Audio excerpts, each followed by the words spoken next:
اعوذ باللہ من الشیطان الرجیم بسم اللہ الرحمن الرحیم باب الدلیل علی من قصد اخذ مال غیرہ بغیر حق کان القاصد مہدر الدم فی حقہ وان قتل کان فی النار وان من قتل دون مالہ فہو شہید۔ یہ باب اس بارے میں ہے کہ جس نے غیر کا مال ناحق چھیننے کی کوشش کی تو اس کا خون اس کے حق میں مباح ہے، اور اس کا چھیننا اگر اس طرح کا ہے کہ اس چھیننے میں قتل کر دیا گیا تو وہ جہنم میں جائے گا، اور جو اپنے مال کے بچانے میں حفاظت میں مار دیا گیا وہ شہید ہے۔ امام مسلم رحمہ اللہ نے اس سلسلے میں کئی احادیث ذکر فرمائی ہیں۔ پہلی حدیث حضرت ابو ہریرہ سے مروی ہے، فرماتے ہیں جاء رجل الی رسول اللہ صلی اللہ علیہ وسلم فقال یا رسول اللہ ارأیت ان جاء رجل یرید اخذ مالی قال فلا تؤتہ مالک۔ سرکار کی خدمت میں ایک شخص آئے، انہوں نے عرض کیا یا رسول اللہ آپ مجھے بتائیں اگر کوئی شخص آئے جو میرا مال لینا چاہتا ہو، چھیننا چاہتا ہو، سرکار نے فرمایا فلا تؤتہ مالک، تو تم اپنا مال اس کو نہ دو۔ قال ارأیت ان قاتلنی، انہوں نے عرض کیا کہ آپ مجھے بتائیں اگر وہ مجھ سے قتال کرنے لگے۔ قال قاتل ہو، فرمایا تو تم بھی اس سے قتال کرو۔ قال ارأیت ان قتلنی، انہوں نے عرض کیا یہ فرمایا اگر وہ مجھے قتل کر دے۔ قال فأنت شہید، تو تم شہید ہوگے۔ قال ارأیت ان قتلتہ، آپ بتائیں اگر میں اس کو قتل کر دوں۔ قال ہوا فی النار، آپ نے فرمایا پھر وہ جہنمی ہوگا۔ دوسری حدیث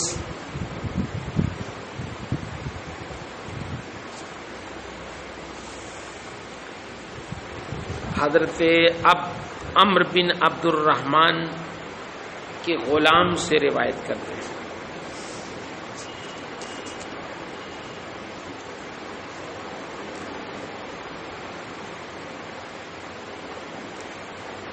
ثابت بیان کرتے ہیں کہ جب عبداللہ بن عمرو اور انبسہ بن ابو سفیان کے درمیان ما کان تیسر للقتال، جب نزاع ہوا فرکب خالد بن العاص الی عبداللہ بن عمرو، تو دونوں لڑائی کے لیے بالکل تیار ہو گئے، تو حضرت خالد بن عاص سوار ہو کر حضرت عبداللہ بن عمرو کے پاس گئے اور انہیں سمجھایا۔ فوعظہ خالد، تو حضرت خالد بن عاص نے انہیں سمجھایا، تو عبداللہ بن عمرو نے فرمایا اما علمت ان رسول اللہ صلی اللہ علیہ وسلم قال من قتل دون مالہ فہو شہید، تمہیں معلوم نہیں کہ اللہ کے رسول نے فرمایا جو شخص اپنا مال بچانے میں مار دیا جائے وہ شہید ہے۔ خالد بن عاص یہ حارث اور ابو جہل جو ہشام کے بیٹے ہیں ان کے بھتیجے ہیں۔ حضرت خالد بن عاص کو عمر فاروق اعظم رضی اللہ تعالی عنہ نے مکہ کا حاکم بنایا تھا، حضرت عثمان غنی نے بھی انہیں اس عہدے پر برقرار رکھا تھا۔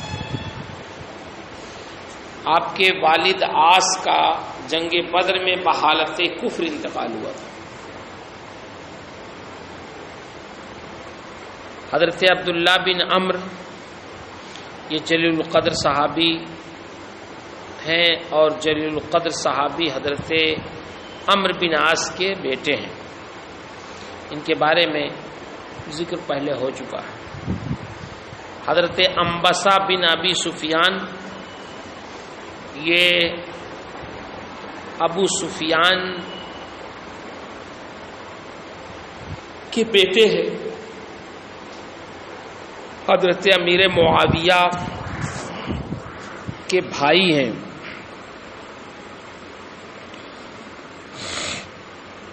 یہ کہا گیا کہ انہوں نے سرکار کو دیکھا تھا، لیکن علامہ ابن اثیر نے تحریر کیا کہ ان کا صحابی ہونا صحیح نہیں، اور نہ ہی انہوں نے نبی کریم صلی اللہ علیہ وسلم سے کسی حدیث کی روایت کی ہے. البتہ ان کے تابعی ہونے پر اتفاق ہے. ابن حبان نے ان کا ذکر ثقات تابعین میں کیا. حضرت امیر معاویہ رضی اللہ تعالی عنہ سے پہلے ان کا وصال ہوا. مسلم میں اور سنن اربعہ میں ان کی احادیث ہیں. حدیث شریف میں جو آیا فَأَنْتَ شہید، اس میں نبی کریم صلی اللہ علیہ وسلم نے سائل سے فرمایا کہ اگر تم اپنے دفاع اور مال کے بچانے میں مار دیے گئے تو تم شہید ہوگے.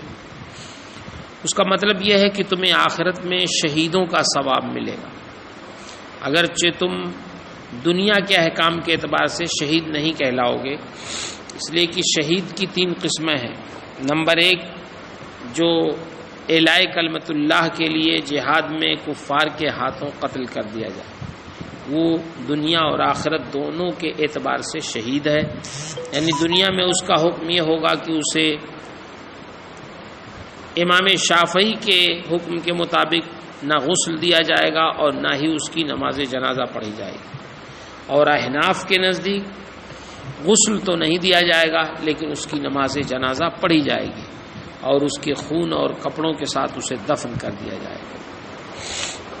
دوسرا شہید وہ ہے جو ثواب آخرت کے اعتبار سے شہید ہے، دنیا کے احکام میں وہ شہید نہیں ہے. جیسے حدیث شریف میں کئی لوگوں کے بارے میں آیا، طاعون سے مرنے والا، پیٹ کی بیماری والا، یا مکان سے دب کر مرنے والا، یا اپنے مال کو بچانے میں مرنے والا. اس کے علاوہ بھی ہے.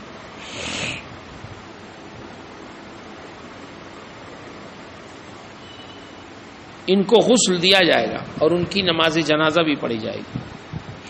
تیسرے وہ جو دنیا کے احکام میں تو شہید ہیں مگر اسے آخرت میں شہادت کا پورا اجر نہیں ملے گا.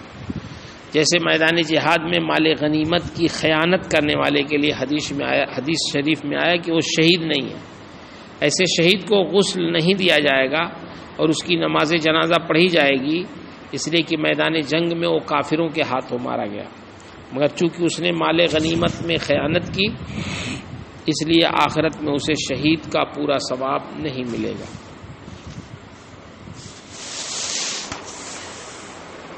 اس باب کی بھی احادیث میں وہی توجیحات ہوں گی جو ماقبل میں مختلف بار گزر چکی ہیں. یعنی اگر کسی نے حلال سمجھ کر مسلمان کا حق ناحق مارا یا اس کا مال و اسباب چھینا تو کافر ہوگا اور ہمیشہ جہنم میں رہے گا، اور اگر حلال سمجھ کر ایسا نہیں کیا تو ظلم کی بنا پر وہ جہنم کی سزا کا مستحق ہے. اگر اللہ چاہے گا تو اسے اس کے ظلم کا مزہ چکھائے گا یا اسے معاف کر دے گا. امام نووی رحمہ اللہ فرماتے ہیں کہ اس باب کی احادیث سے ثابت ہوتا ہے کہ ناحق مال چھیننے والے کا قتل جائز ہے، خواہ مال کم ہو یا زیادہ، کیونکہ حدیث میں عام ہے، عموم ہے، اس میں کم یا زیادہ کی کوئی تخصیص نہیں ہے. یہی جمہور علماء کا مذہب ہے. البتہ امام مالک کے بعض اصحاب کا مذہب یہ ہے کہ اگر مال تھوڑا یا معمولی قسم کا ہو جیسے کپڑا یا کھانا تو چھیننے والے کا قتل جائز نہیں ہے، لیکن صحیح وہی ہے جو حدیث سے ثابت ہے. ان حدیث سے یہ بھی ثابت ہوتا ہے کہ اپنا مال بچانے کے لیے لڑنا جائز ہے، واجب نہیں ہے. اگر چاہے تو نہ لڑے اور مال کا لوٹنا گوارا کر لے. ہاں اگر اپنی بیوی کی عزت و آبرو کی خاطر وہ لڑ رہا ہے تو یہ لڑنا واجب ہے اس کی عزت و آبرو بچانے کے لیے. باب استحقاق الوالی الغاش لرعیتہ النار، یہ باب اس بات کے بیان میں ہے کہ اپنی رعایا کے ساتھ خیانت کرنے والا حاکم جہنم کا مستحق ہے۔ عن الحسن قال عاد عبید اللہ بن زیاد معقل بن یسار المزنی فی مرضہ الذی مات فیہ۔ حضرت امام حسن بصری روایت کرتے ہیں کہ عبید اللہ بن زیاد حضرت معقل بن یسار کی اس بیماری میں عیادت کے لیے آیا جس میں آپ کا وصال ہوا۔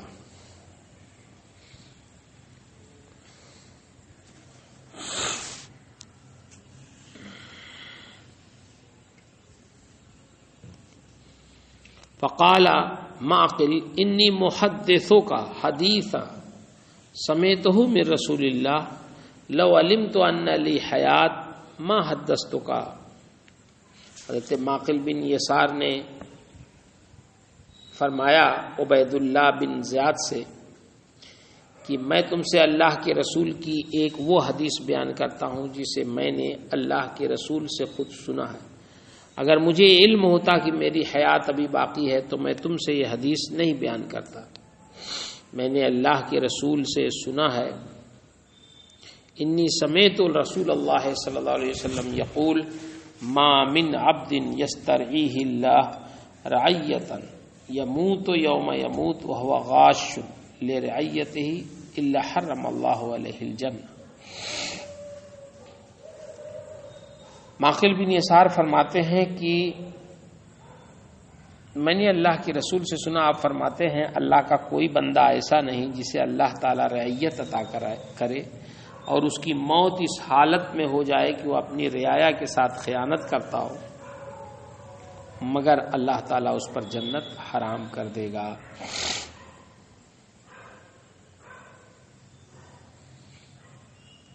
یہی مضمون حضرت معقل بن یسار کا مختلف سندوں کے ساتھ روایتوں میں مذکور ہے، الفاظ تھوڑے موڑے بدلے ہوئے ہیں۔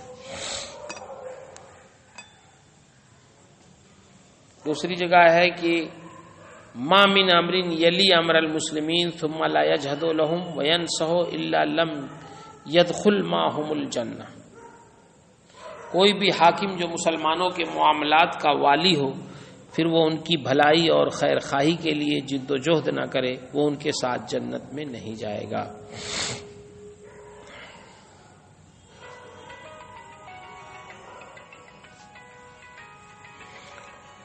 حضرت سیدنا معقل بن یسار مزنی رضی اللہ تعالی عنہ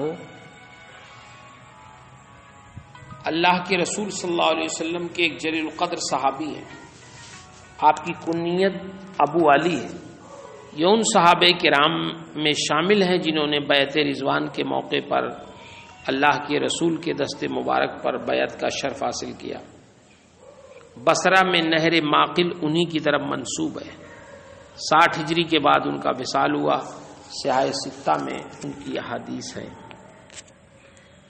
راویوں میں ایک نام سیدنا ابو الملیح کا ہے، یہ ابو الملیح بن اسامہ بن عمیر ہے۔ ان کا نام عامر ہے اور ایک قول یہ ہے کہ ان کا نام زید ہے، اور یہ بھی کہا گیا کہ ان کا نام زیاد ہے۔ یہ نہایت ثقہ راوی ہیں، طبقہ ثالثہ سے۔ 98 ہجری میں ان کا وصال ہوا۔ ایک قول یہ ہے کہ 108 ہجری میں وصال ہوا، ایک قول یہ ہے کہ 108 کے بعد ان کا وصال ہوا۔ حضرت معقل بن یسار نے یہ حدیث پہلے کیوں نہیں بیان کی؟ امام قاضی ایاز فرماتے ہیں کہ اس کی وجہ یہ تھی کہ حضرت معقل کو یہ علم تھا کہ جیسے ماقبل کے عمرا حکام نے بزرگوں کی نصیحت قبول نہیں کی اور اس پہ عمل نہیں کیا، ویسے ہی ابن زیاد پر بھی نصیحت کچھ اثر انداز نہیں ہوگی اور یہ بھی اس پر عمل نہیں کرے گا۔ یا اس وجہ سے بیان نہیں کی کہ انہیں اس بات کا اندیشہ تھا کہ اگر وہ اپنی زندگی میں حدیث بیان کریں گے تو چونکہ یہ حدیث ابن زیاد کے ظلم و جبر کے خلاف ہے، اس لیے کوئی فتنہ کھڑا کر سکتا ہے، اور کتمان علم چونکہ گناہ ہے اس لیے آپ نے آخری وقت یہ حدیث بیان کر دی۔ حدیث شریف کا جو مضمون ہے کہ جس حاکم نے اپنے رعایا کے ساتھ خیانت کی اللہ اس پر جنت حرام کر دے گا یا وہ جنت میں نہیں داخل ہوگا، ان حدیث کی بھی وہی توجیحات ہیں جو ما قبل میں ذکر کی گئی ہیں. یعنی یہ حکم کہ جو اپنے رعایا اور ماتحتین کے ساتھ خیانت کے حلال ہونے کا معتقد ہو اور حلال جان کر اپنی رعایا کے ساتھ خیانت کرتا ہو، یا پھر یہ مطلب ہے کہ ابتداءً وہ جنت میں نہیں جائے گا، یعنی اول مرحلے میں وہ جنت میں داخل ہونے سے روک دیا جائے گا، پھر اللہ چاہے گا تو اسے سزا دے گا اور بعد سزا اسے جنت میں جانے کا حکم صادر فرمائے گا، یا اسے بغیر سزا کے ہی جنت میں جانے کا حکم صادر فرمائے گا. واللہ اعلم بالصواب.